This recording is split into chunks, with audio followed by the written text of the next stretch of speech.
आज हम लोग पढ़ने जा रहे हैं क्लास 11 का चैप्टर नंबर 2। नाम है रिलेशन एंड फंक्शन। अब उसको डेफिनेशन के साथ विद एग्जांपल के साथ हम लोग डिटेल से पढ़ेंगे। चलो आगे बढ़ते हैं।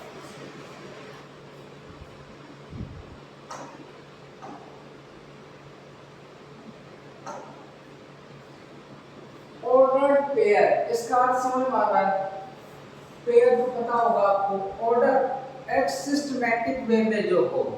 अब आप समझना, N ordered pair consist of two objects, इनको एलिमेंट्स ही बोलते हैं, और elements in a given fixed order. क्या है? फिक्स्ड ऑर्डर में होगा।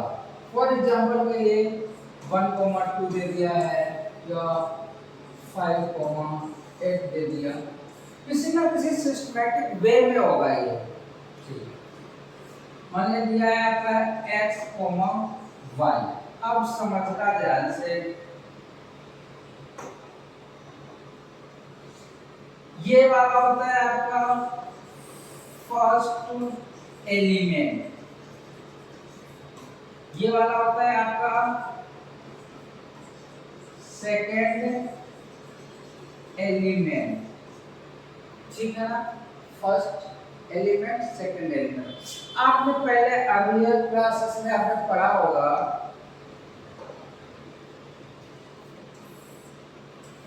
एक ऐसे ग्राफ बनता है जिसमें क्या होता है, ये पॉजिटिव एक्स एक्सिस होता है, ये नेगेटिव एक्स एक्सिस होता है, ये पॉजिटिव वाई एक्सिस होता है, ये नेगेटिव वाई एक्सिस होता है। ठीक, यहाँ पे अगर एज्यूम करना कि ये फर्स्ट वाला x होगा, सेकंड वाला y होगा, ये हमेशा ऐसे ही कंसीडर किया जाएगा। First will be x coordinate, second will be y coordinate. इतना तो आ गया होगा समझ में, ये तो बेसिक है, ये आपने पहले पढ़ रखा है 9th में।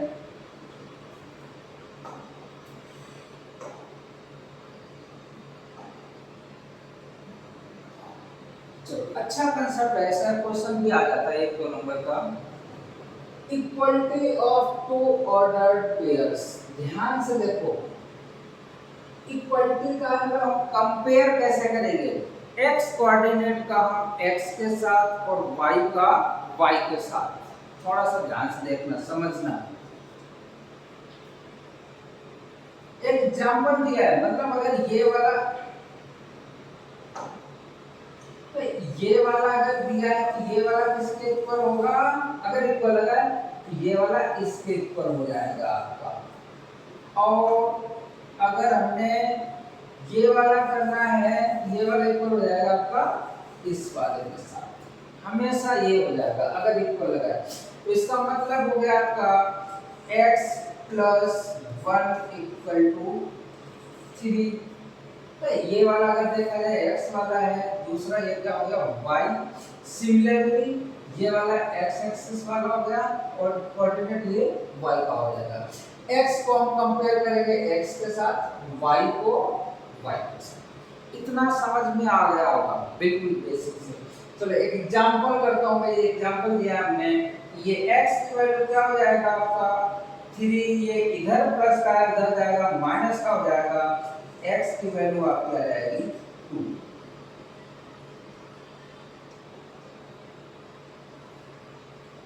ठीक, अब ये देखो दिया हुआ है y, तो यहां से जब हम इसको कंपेयर करेंगे तो यहां से y की वैल्यू आ जाएगी 5। मेरे हिसाब से आपको समझ में आ गया होगा कि equality of two ordered pairs क्या होता है। ठीक है ना? अगर इक्वल दिया है तो x वाला x के साथ कंपेयर होगा और y वाला y के साथ। चलो अब आगे बढ़ते हैं, इतना आ गया होगा समझ में।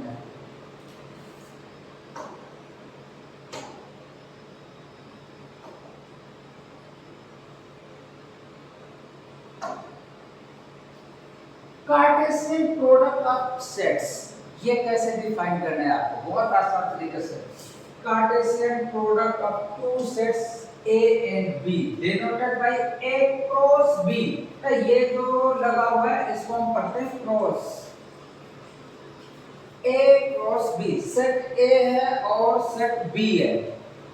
Is the set of all ordered pairs A, B where A is in A means जो पहला वाला एलिमेंट्स वाला होगा वो A में डिफाइन वो बिलोंग करेगा और B वाला सेकंड वाले में करेगा, ठीक है ना।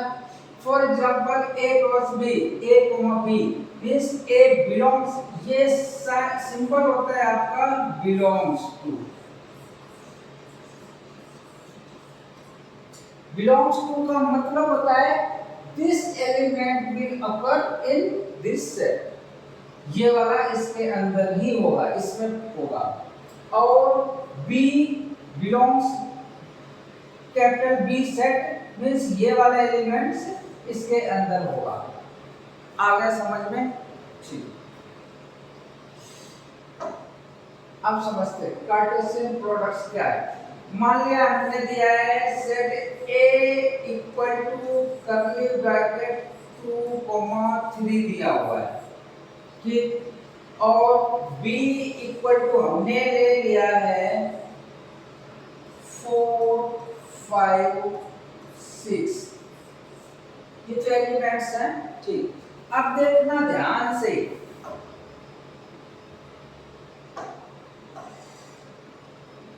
A क्रॉस B कैसे लिखोगे? कर्ली ब्रैकेट लगा करके, ध्यान से देखना।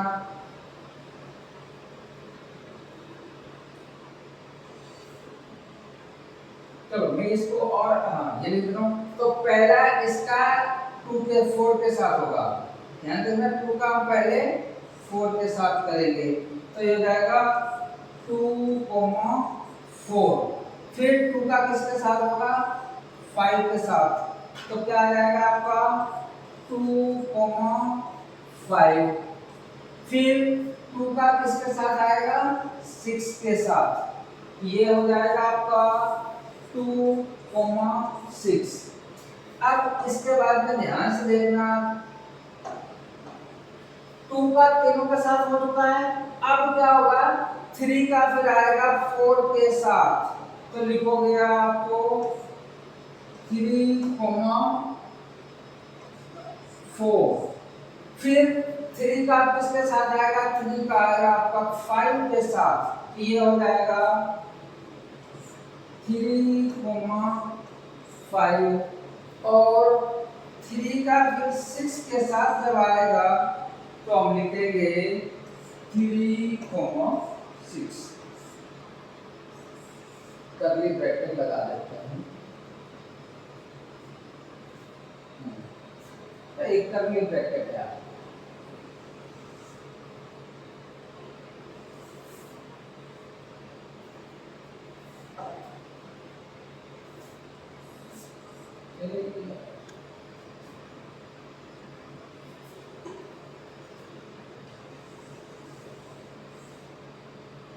then 3, 6 ये ब्रैकेट कर्ली ब्रैकेट ऐसे। अब आ गया होगा, ये हो गया आपका कार्टेशियन प्रोडक्ट, मतलब 2 का एक बार 4 के साथ होगा, 2 का 5 के साथ, 2 का 6 के साथ, फिर 3 का 4 के साथ, 3 का 5 के साथ, 3 का 6 के साथ, वही हमने लिख दिया। ये क्या कहलाएगा आपका? Cartesian product. चलो एक चीज और है, यहाँ पे कंफ्यूजन दूर करूंगा मैं आपका। अगर हमने लिख दिया B क्रॉस A, अब आप क्या करोगे? अगर हमने पहले B सेट लिया है तो B के एलिमेंट पहले आएंगे और A के बाद में। ये मैं यहाँ पे अगर लिख दूं B इक्वल टू आपका है 4, 5, 6, A बराबर है आपका एक सेट A है 2, 3। अब B क्रॉस A लिखा है, आप समझना ध्यान से।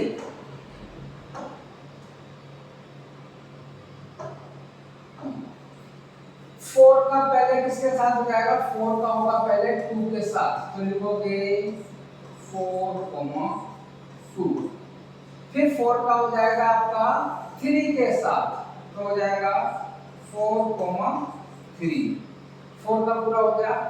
अब हम क्या करेंगे, 5 का किसके साथ है, 5 का करेंगे 2 के साथ, तो हो जाएगा आपका 5, 2। और फिर 5 का हम करेंगे 3 के साथ, तो हो जाएगा आपका 5, 3। अब बच रहा 6 का एक बार 2 के साथ हो जाएगा, तो हो जाएगा आपका 6, 2।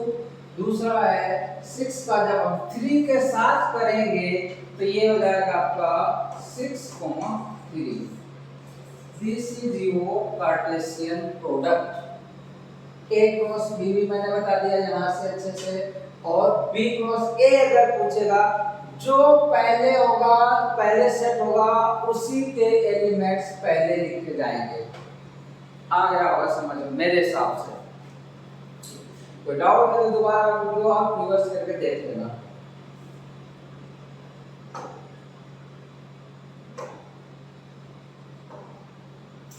रिलेशन आ गया।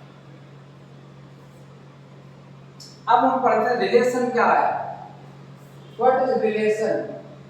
यार नॉर्मल तो कॉमन सेंस पता होगा यार, वो उसका रिलेशन उसके साथ है, मम्मी पापा का, भाई बहन। इस तरीके से मैथमेटिकल में भी कुछ रिलेशंस होते हैं, जैसे x + y = मैंने कुछ लिख दिया,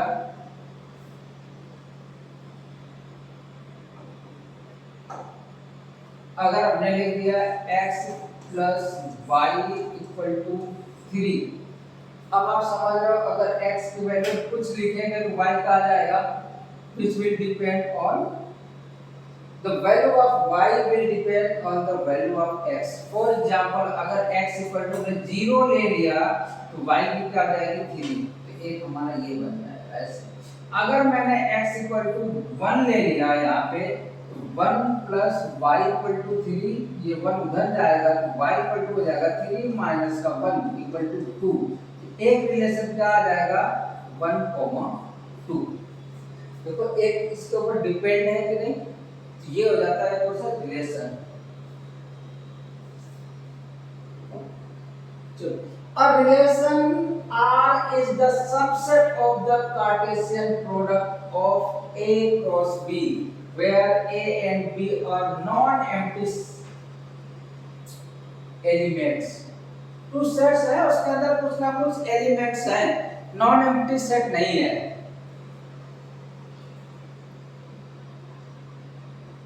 मतलब एम्प्टी सेट्स नहीं है, ठीक है। और ए चलो दूसरा, अ कलेक्शन ऑफ ऑर्डर्ड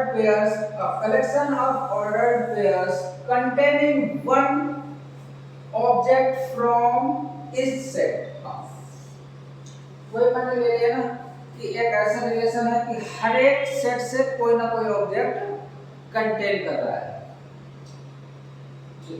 आप समझ रहे हैं, एग्जांपल दिए, for example let x = a × b, a, b, y = c, d।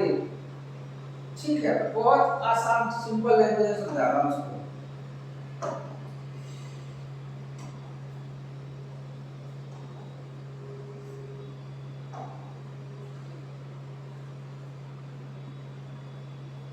x = आपका दिया हुआ है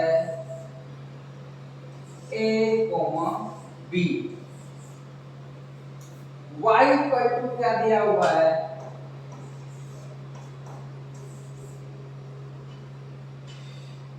c, d।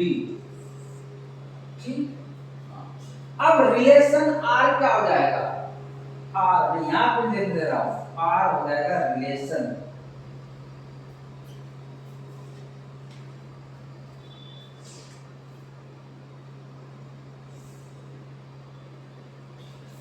सबसे पहले क्या करेंगे, हम कर्ली ब्रैकेट लगा देंगे। ठीक, अब देखना ध्यान से, पहले a का रिलेशन किसके साथ होगा, c के साथ, तो आप लिखोगे a, c। फिर ए का रिलेशन हो जाएगा डी के साथ, तो आप लिखोगे ए कोमा डी। फिर बी का रिलेशन हो जाएगा सी के साथ, तो हो जाएगा आपका बी कोमा सी। और फिर बी का रिलेशन डी के साथ जब होगा तो बी कोमा डी। ये हो गया आपका रिलेशन। ठीक है, ऑल पॉसिबल जितना ही रिलेशन है इस एलिमेंट का इसके साथ, जितना मैक्सिमम पॉसिबल है वो रिलेशन हमने सब लिख दिए। ठीक है, चलो ये भी कंसेप्ट समझ में आ गया होगा।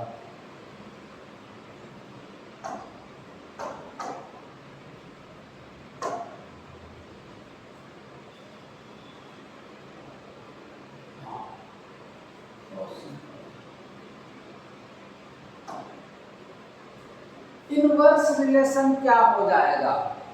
अगर ए कोमा बी है आर इक्वल टू कोई रिलेशन, तो इनवर्स क्या हो जाएगा? आर इनवर्स हो जाएगा आपका B comma a relation. Reverse कर देंगे, ये हो जाएगा इनवर्स ऑफ रिलेशंस। जैसे मैंने कार्टेशियन प्रोडक्ट में अभी बताया था, ए क्रॉस बी करके दिखाया था, फिर बी क्रॉस ए करके दिखाया था।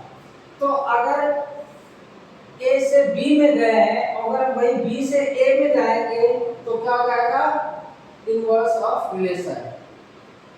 For any two non empty sets A and B. तो नॉन एम्प्टी सेट्स का मतलब है दो सेट हैं, उसके अंदर कुछ ना कुछ एलिमेंट्स होने चाहिए, नल सब नहीं होना चाहिए। Let R be the relation from set A to set B है। ठीक है, अगर यही सेट, यही रिलेशन बी टू ए हो जाएगा अगर आपका ये वाला, तो ये क्या कहलाएगा? Inverse of relation. आ गया होगा समझ में, बहुत सिंपल है। अगर ए बी है, अगर हम इसको बी ए कर देंगे तो ये इनवर्स ऑफ रिलेशन कहलाएगा। बस ये कंसेप्ट है इसका।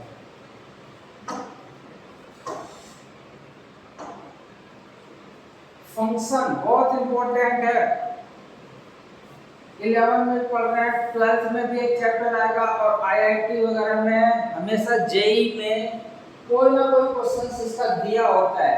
बिल्कुल अच्छे से समझेंगे इसको और ट्रिक के साथ समझेंगे।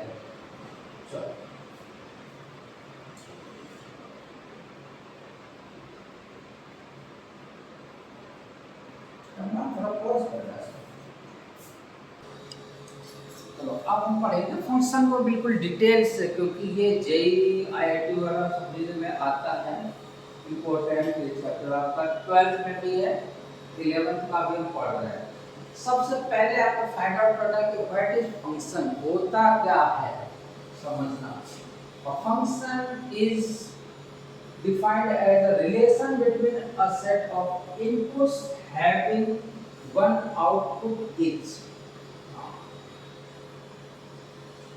Second में पढ़ना आपको, every function has a domain and codomain or range. Domain क्या होता है, कोडोमेन क्या होता है, रेंज क्या होता है? अब स्लाइड में सब दिया है, डोमेन कोडोमेन रेंज नहीं दिया। चलो मैं समझा दे रहा हूँ। डोमेन क्या होता है, कोडोमेन क्या होता है, रेंज क्या होता है।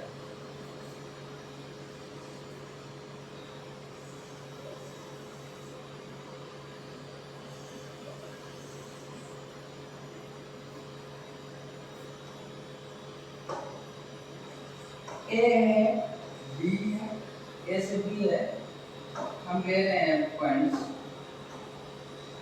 1 2 3, ए बी सी डी ई।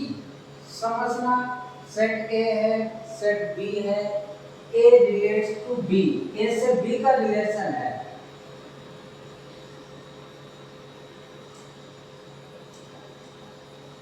मान लिया 1 का है ए के साथ, 2 का है बी के साथ, 3 का है सी के साथ, मान लिया हमने। तो जो ये सारा ये इनपुट है, जो ये वाली सारी वैल्यू है आपकी, ये सब क्या कहलाएगी? डोमेन। समझ में आ गया? बस अगर रिलेशन ए से बी में है और सेट ए के अंदर जो भी इनपुट वैल्यू होगी या इसके अंदर जो भी एलिमेंट्स होंगे वो सब क्या कहलाएंगे आपके? डोमेन। कोडोमेन क्या होगा? जो जिसके साथ ये रिलेशन बन रहा है इन लोगों, इन तीनों के बीच में, ये आपकी क्या कहलाएगी? कोडोमेन। आगे समझ में? इनपुट वैल्यूज एक सारी क्या है? डोमेन। आउटपुट वैल्यूज क्या है? कोडोमेन है। और सेट का जो सारा ये सेट के अंदर ये जो सारे वैल्यूज हैं आपके अंदर, ये वाली, वो सब क्या कहलाएंगे? आपकी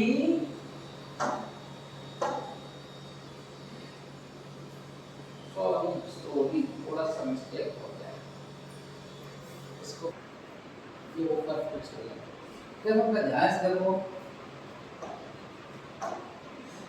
ये वैल्यू जो इनपुट वैल्यू है वो क्या है? डोमेन है। जो ये आउटपुट वैल्यू आ रहा है आपका, एक ये, तो इसको हम बोल देते हैं रेंज।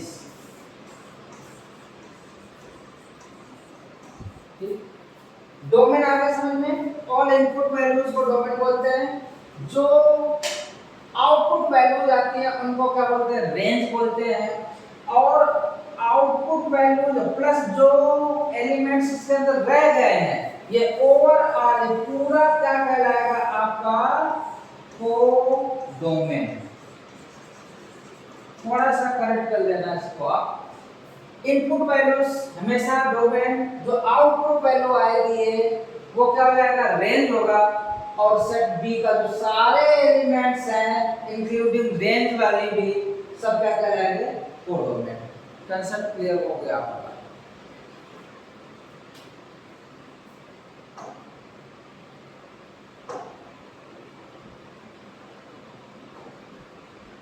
अच्छा, फंक्शन, हाँ फंक्शंस। चलो एक डेफिनेशन मैं बता रहा हूँ फंक्शन की, जिसकी अगर टू सेट है यहाँ पे, एक सेट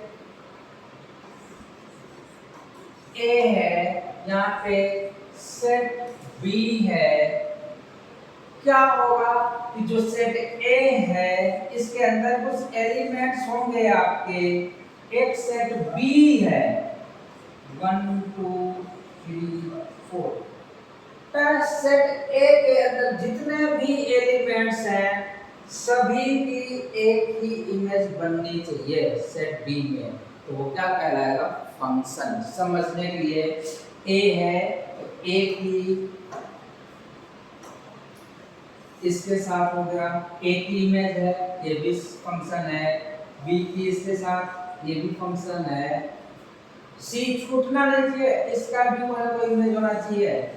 अब ये प्रॉपर क्या कराएगा? फंक्शन। सेट ए का कोई भी एलिमेंट्स नहीं छूटना चाहिए, बी का भले ही छूट जाए कोई फर्क नहीं पड़ता। अब मैं आपको 4-5 एग्जांपल दूंगा, ऐसे आपके सारे डाउट क्लियर हो जाएंगे। 1 मिनट समझने के लिए। तो सेट ए है, सेट बी में फंक्शन क्या होता है?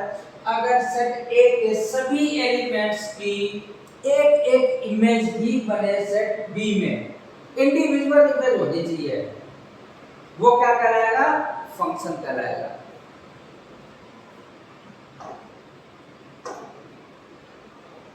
अब ध्यान से समझना, मैं कुछ एग्जांपल दे रहा हूं, आपको बताना कि फंक्शन है या नहीं है।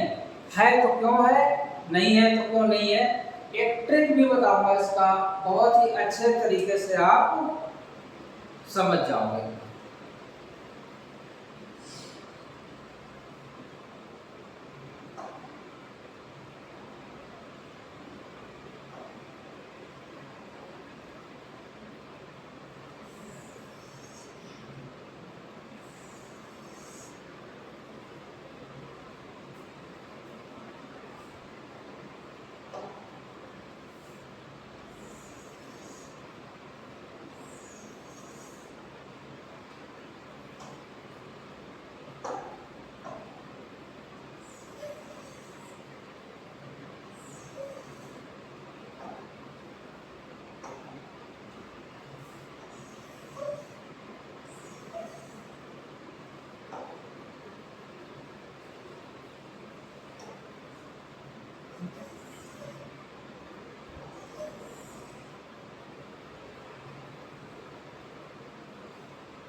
हम इसको सॉल्व कर देना, जो अपने टाइम बना रहे हैं बाद में।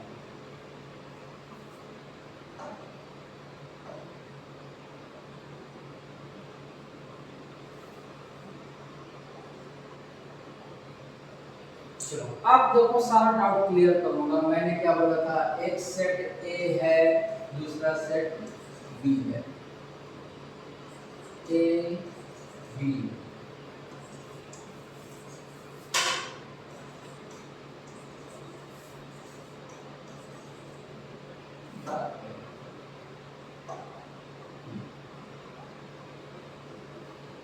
फंक्शन में आपने क्या बोला था, जो सेट ए के एलिमेंट्स हैं उनकी एक ही इमेज बनना चाहिए सेट बी में, केवल वन इमेज बनना चाहिए।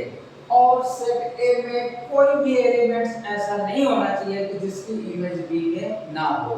मतलब कंपल्सरी है सभी की इमेज होनी चाहिए सेट बी में, और सभी की एक ही इमेज हो, वो क्या कहलाएगा आपका सेट, वो क्या कहलाएगा आपका फंक्शन।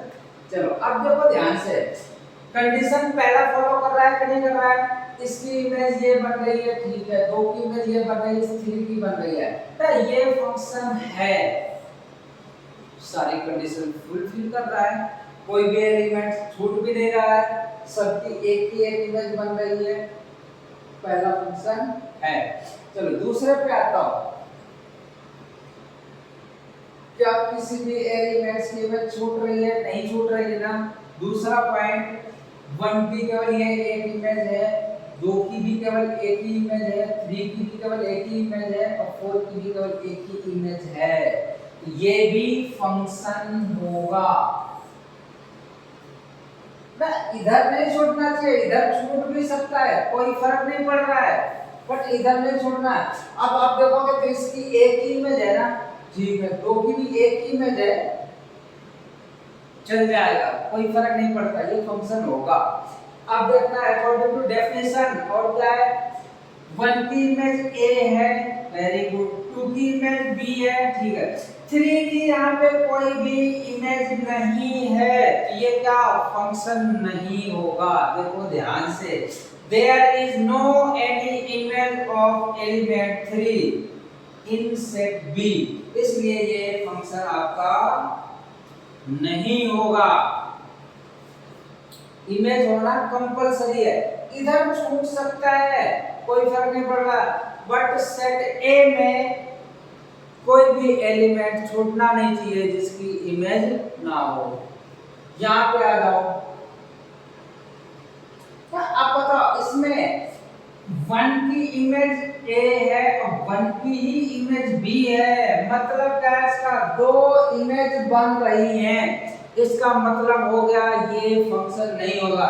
मैंने बोला था एक ही इमेज बनना चाहिए, अब इसकी ये एक इमेज बन रही है और इसी की एक इमेज ये बन रही है, इसलिए अब यहीं पे कंडीशन हमारी फेल हो जाती है, इसलिए ये वाला फंक्शन नहीं होगा। आ गया होगा समझ में। लास्ट वाला में देख लेते हैं, वन की इमेज एक है, वेरी गुड, टू की इमेज बी है, ठीक है, सी की इमेज है, ये भी फंक्शन होगा। हम आपको एक बता रहे, ट्रिक कभी भी नहीं भूलोगे। अगर कभी फंक्शन को आपको फाइंड आउट करना है कि फंक्शन होगा कि नहीं होगा, सिंपल सा है, एक ट्रिक।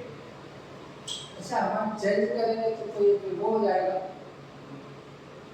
सब मिट जाएगा, बट हम चाहते हैं कि इसको रखें और इसको छोटा करते हैं, इसमें नहीं पॉसिबल है, अभी हम कर लेते हैं।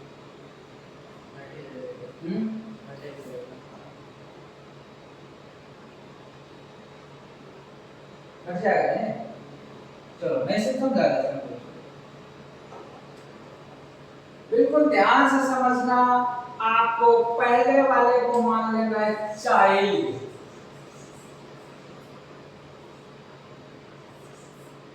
दूसरा फादर, तो समझने के लिए ये आप बच्चा है, ये इसका फादर है। तो अब आप रूल देखो, क्या बिना फादर के कोई भी बच्चा आ सकता है?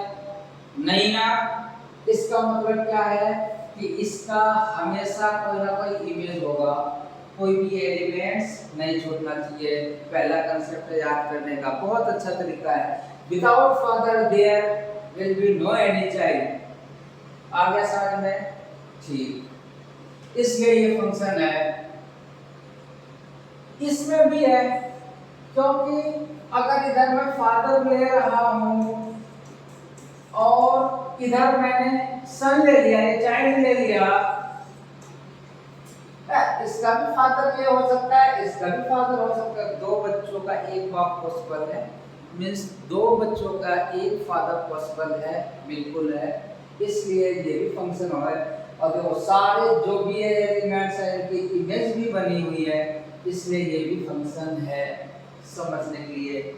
चलो इस वाले पे आओ, यहाँ पे फंस जाओगे। ये कंसेप्ट लगाओ, अगर ये चाइल्ड है आपका, ये फादर है, यहाँ पे पहला ठीक गया, दूसरा ठीक गया, तीसरा बिना मतलब बच्चा बिना फादर के पॉसिबल नहीं है ना, इसलिए हमने इसको कट कर दिया, क्योंकि ये फंक्शन नहीं है। आगे समझ में? इस वाले पॉइंट पे आओ, यहाँ पे भी फंस जाओगे, फंक्शन नहीं है। क्यों? अगर हमने इसको मान लिया सन, मान लिया चाइल्ड मान लो, ये फादर है, क्या ये एक बच्चा इसके टू फादर पॉसिबल है? नहीं है ना, एक बच्चे का एक ही फादर होता है, अच्छा से पता है। तो इसलिए इसने यहाँ पे दो फादर दिखा दिए, इसलिए ये फंक्शन नहीं है। लास्ट वाला एक ये इमेज बन रही है, चाइल्ड फादर, सबकी एक इमेज बन रही है, मतलब सबका एक फादर है। ये भी क्या होगा? फंक्शन होगा। कोई भी एलिमेंट सेट ए में छूट भी नहीं रहा है, सेट बी में भी नहीं छूट रहा है। बी में छूटे ना छूटे कोई फर्क नहीं पड़ रहा है, बट ए में नहीं छूटना चाहिए, इसलिए ये भी आपका फंक्शन है। इसको रिवाइज कर लेना बहुत अच्छे से, कभी भी आप फंक्शन की डेफिनेशन नहीं भूलोगे। आ गया समझ में? फंक्शन बहुत ही इंपॉर्टेंट चैप्टर है, क्लास 11 में आप पढ़ ही रहे हैं, क्लास 12 में भी है। आप जेईई आईआईटी वगैरह सब चीज करोगे कॉम्पिटिशन्स की, उसमें भी ये आता है। इसलिए मैंने फादर चाइल्ड वाला भी कंसेप्ट बता दिया, कभी नहीं भूलोगे। वैसे भी बता दिया कि सेट ए की हर एक एलिमेंट की एक ही इमेज होनी चाहिए सेट बी में, और सेट ए में कोई भी एलिमेंट ऐसा नहीं छोड़ना चाहिए कि जिसकी इमेज सेट बी में ना बने। बस ये दो कंसेप्ट क्लियर कर लो, फंक्शन बिल्कुल रट जाएगा, बहुत ही आसान सिंपल वे में।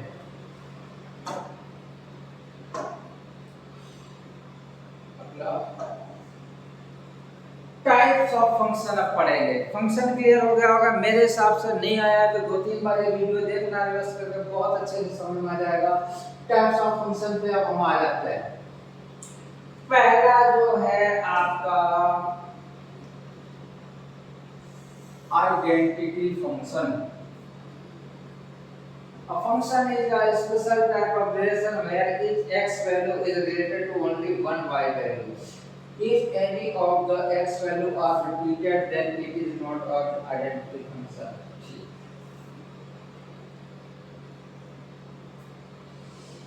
समझने के लिए इसको बहुत ही सिंपल वे से मैं बता रहा हूं आपको। y इक्वल टू x कर लो या x इक्वल टू y कर लो, ठीक है ना, ये क्या हो जाएगा? Identity function. अगर आपने यहाँ पे x की वैल्यू 1 -2 रखा तो y की भी वैल्यू देखो -2 आ रही है। x की -1 रखोगे तो y की भी -1 आएगा। अगर x की 0 रखोगे तो y की भी 0 हो जाएगी। और x की 1 रखा तो मतलब ये जो वैल्यू आप x की रखोगे वही y की आएगी, which is called identity function, ठीक है ना। सिंपल सा ग्राफ तो आप लोगों को पता होता है, सिंपल सा ये y, ये x एक्सिस होती है, ये y एक्सिस होती है। वैल्यूज अगर मान लिया -2 लिया तो x का ये -2 होता है, y का ये वाला -2 होता है। ये तो बेसिक है, आपने पढ़ लिया होगा। जहाँ पे ये पॉइंट कट करते हैं वो वाला हो जाएगा 0 0, दोनों का ये हो जाएगा 1 1 पे आपका ये आ जाएगा, ठीक है ना। तो जो ग्राफ बनाओगे बिल्कुल ऐसे बन जाएगा, ये हो जाएगा आपका आइडेंटिटी फंक्शन। इसमें रियल वैल्यू आपकी डोमेन होगी। डोमेन क्या होती है? All input values. रेंज क्या होती है? All output values. डोमेन भी आपकी रियल नंबर होगा और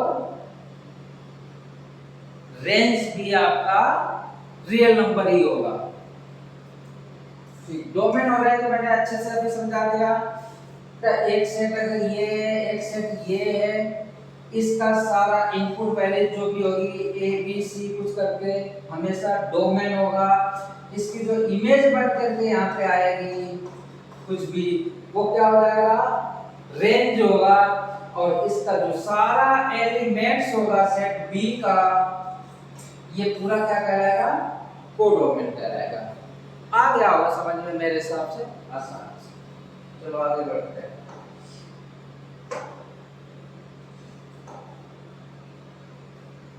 कांस्टेंट फंक्शन बहुत आसान तरीका है, सबको पता होगा। What is a constant function? क्या होता है कांस्टेंट फंक्शन? आपको पता चल रहा है कांस्टेंट अगर हमने ले लिया f(x) = 2, इसके अकॉर्डिंग x की वैल्यू आप कुछ भी ले लो, y की वैल्यू में से क्या रहेगी? 2। x पे अगर हमने -1 भी लिया तब भी ये 2 आएगा, क्योंकि कांस्टेंट फंक्शन है। तो ये अगर कांस्टेंट है तो देखो y की वैल्यू फिक्स हो गई 2 पे, फिक्स है। x की आप यहाँ पे माइनस की ले सकते हो। अगर माइनस की लोगे तो ये ग्राफ आपका इस साइड आएगा। अगर x की वैल्यू पॉजिटिव लोगे तो ये ग्राफ आपका राइट साइड जाएगा। ये तो पढ़ा होगा आपने, बिल्कुल बेसिक है, ठीक है ना। इसको हम क्या बोल देते हैं? Constant function. डोमेन क्या? रियल नंबर है, क्योंकि यहाँ पे x की हम कुछ भी वैल्यू ले सकते हैं। ऑल रियल वैल्यू पॉसिबल है डोमेन में। रेंज आपका फिक्स है, c मींस कांस्टेंट वैल्यू। यहाँ पे c का है 2 लिया हमने तो 2 हो जाएगा। अगर हम 3 ले लेते तो भी 3 हो जाता। तो रेंज तो हमारी बिल्कुल फिक्स थी, ठीक है ना। आगे आओ।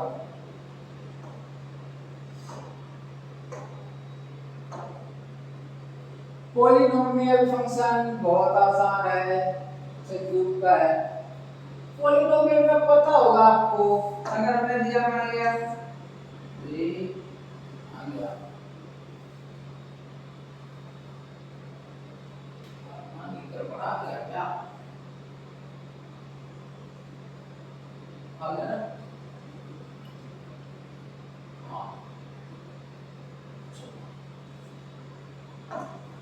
देखो ध्यान से, पॉलिनोमियल का अगर हमने f(x) = कर दिया x का क्यूब, तो आपका ये ग्राफ ऐसे बन जाएगा, ठीक है ना। इसको हम मान लेंगे y = x³। x की वैल्यू जो भी लिखोगे y उसके अकॉर्डिंग आएगी। अगर हमने x की 0 ले लिया तो y का वैल्यू क्या आ जाएगा? 0 आ जाएगा। अगर हमने x की 1 ले लिया तो y की वैल्यू भी 1 आ जाएगा। x की अगर हमने 2 ले लिया तो y की क्या होगा? जब 2 रखोगे तो 2 की पावर 3 हो जाता है 8। तो ये आएगा 2,8। नेगेटिव में अगर हम जाएंगे, अगर x हमने -2 ले लिया तो y की वैल्यू हो जाएगा -2 का क्यूब होता है -8। तो जब ग्राफ बनाओगे आप प्रॉपर ऐसे ही ये बन जाएगा, ठीक है ना। तो यहाँ पे अगर देखा जाए 1 के ऊपर ही ये 1 आ रहा है, -1 लेंगे तो बिल्कुल यही आएगा, 0 पे ये आ रहा है और अगर ऐसे वैल्यू रख के करोगे तो यही बन के आ जाएगा, ठीक है ना। पॉलिनोमियल में आपने ये भी ले लिया है और पॉलिनोमियल में आपका fx equal to x square करके भी आ सकता है, या fx equal to 3x square plus 5x plus 6, कुछ भी हो सकता है पॉलिनोमियल के फॉर्म में, ठीक है ना। ग्राफ अकॉर्डिंग टू इक्वेशन बनेगी, ठीक। ये तो आपने पढ़ा होगा बेसिक, सब 7th 8th 9th में आ गया।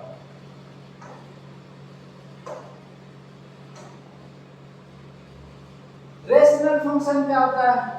रेशनल नंबर समझते हो? अगर कोई फंक्शन मान लिया आपका p बाई क्यू के फॉर्म में है, लेकिन q is not equal to 0 है, मान लिया आपका a कोई fx है, नीचे gx है, इसके फॉर्म में है, उसका ग्राफ ऐसा बन जाएगा आपका। आपको पता है बट यहाँ पे gx कभी भी क्या नहीं हो सकता है, इज नॉट इक्वल टू 0। अगर 0 हो जाएगा तो क्या हो जाएगा, वो नॉट डिफाइंड, बेसिक है, समझ रहे हो क्या।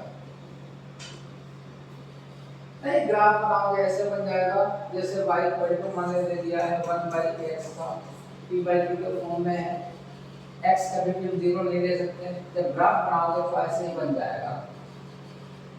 अभी हमने जैसे वैल्यू रख के की थी, आप भी करना, पूरा बन जाएगा।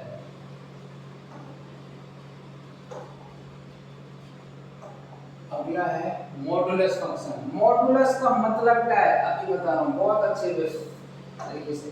तो मॉडुलस का मतलब होता है, ये होता है सिंबल, अगर मॉडुलस x है इसका मतलब क्या हुआ, अगर हमने x की वैल्यू पॉजिटिव ली 2 लिया तो भी ये क्या आएगा 2 आएगा, अगर हमने x की वैल्यू माइनस की भी ली तब भी ये क्या आएगा प्लस। मॉडुलस का मतलब होता है ऑलवेज उसके अंदर जब सॉल्व करेंगे तो ये वैल्यू हमेशा क्या आएगी पॉजिटिव। अगर पॉजिटिव आएगा तो देखो ये ग्राफ कभी भी नीचे नहीं जा सकता है according to this mod of x. इसका मतलब ही होता है कि जब हम सॉल्व करेंगे इसकी वैल्यू हमेशा क्या आएगी प्लस में आएगी, पॉजिटिव आएगी। x की वैल्यू आप चाहे हमने अगर माइनस का 2 लिया तब भी मोड x क्या देगा 2, अगर हमने प्लस का 2 लिया तब भी क्या देगा 2। मतलब क्या है, इनपुट आप डोमेन रियल नंबर कुछ भी ले सकते हो, पॉजिटिव नेगेटिव, बट इसका रेंज हमेशा क्या आएगा पॉजिटिव वैल्यू आएगी, 0 आएगी positive, all positive real numbers, ठीक है ना।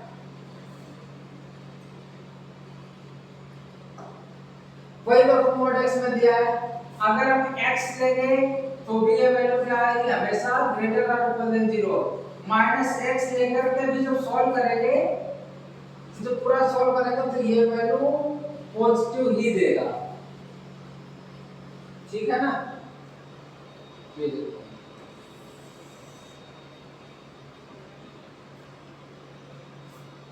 समझने के अगर हमने दे दिया एग्जांपल समझ y इक्वल टू अगर मोड x दे दिया, अगर x की वैल्यू हमने 1 ले लिया तो y की वैल्यू क्या आ जाएगी 1 आएगी। अगर x की 0 ले लिया तो y की वैल्यू क्या आ जाएगी 0 आपकी आ जाएगी। अगर x की वैल्यू मैंने माइनस ले लिया तो मोड जब हटाएंगे तो ये y की वैल्यू क्या हो जाएगा प्लस का हो जाएगा, तो -1 का भी वैल्यू क्या आएगी y आएगी प्लस का।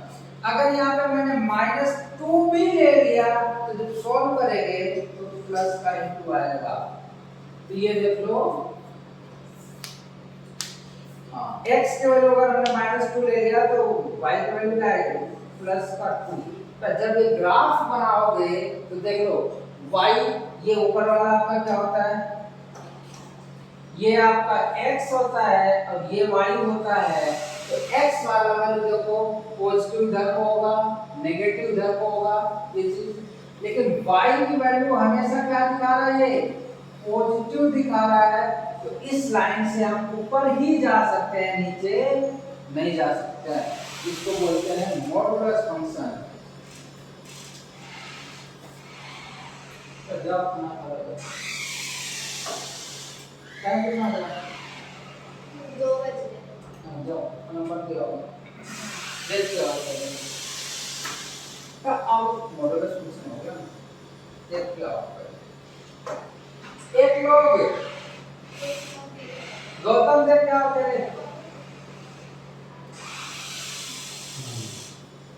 ग्रेटेस्ट इंटीजर फंक्शन, ये इंपॉर्टेंट है आपका। और एक